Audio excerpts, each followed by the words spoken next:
Hey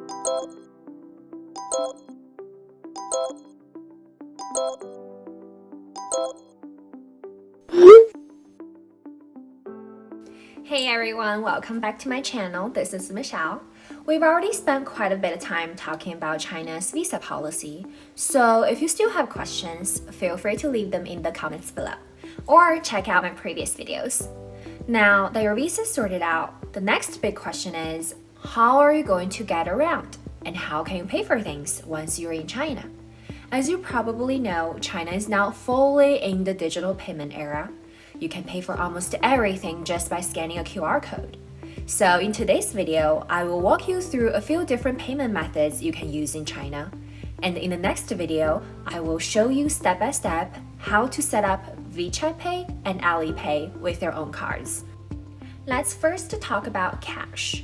You really don't need to bring a lot of cash to China. I usually recommend my friends to exchange about 1,000 to 2,000 RMB. That's enough if you enjoy shopping and plan to stay for about 2 weeks. When you go out each day, just carry around 200 to 300 RMB in case your digital payment apps don't work for some reason. Also, try to avoid carrying only the 100 RMB whole bills. Instead, bring a mix of 5, 10, 20, and 50 notes. Many small vendors don't have change, so having smaller bills will make your life much easier.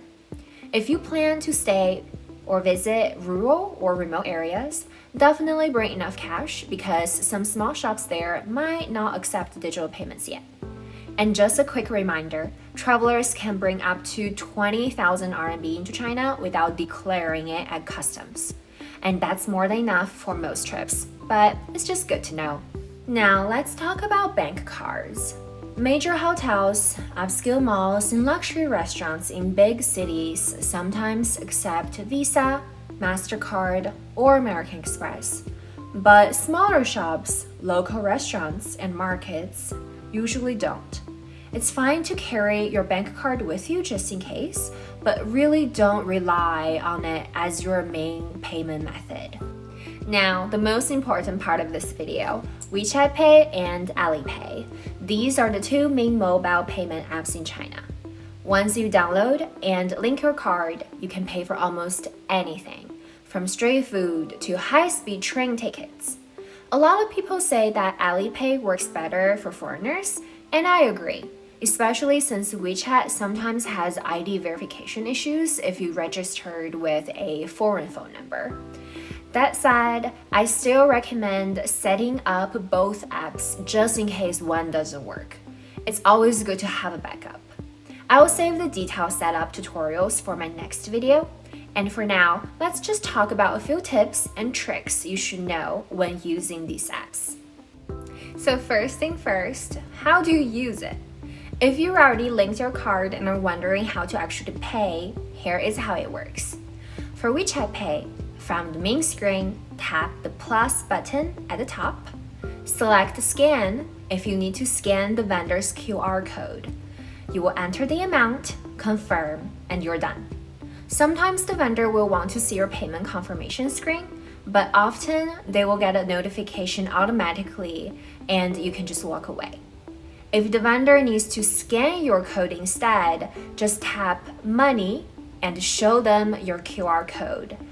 For Alipay, tap Scan to scan the vendor's QR code and tap Pay/Collect if the vendor needs to scan yours.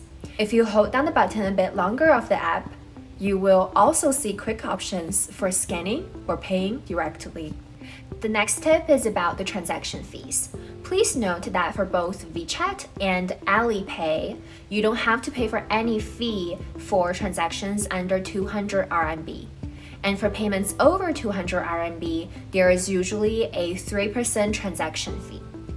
If the vendor isn't busy, you can politely ask if they don't mind splitting the payment app for you into smaller parts, and that way you can avoid the extra fee. And if you don't know how to ask, feel free to take a screenshot of this video and show it to the vendor for them to help you splitting the payment up. Last one is about how you can check your past payments.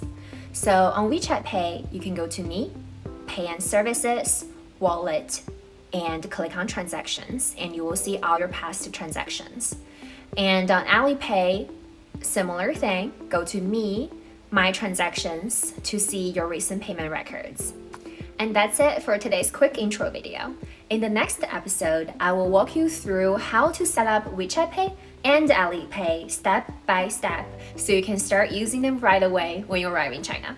If you found this video helpful, don't forget to like, subscribe, and turn on the notification bell so you don't miss the tutorial. Thanks for watching, and I will see you in the next video.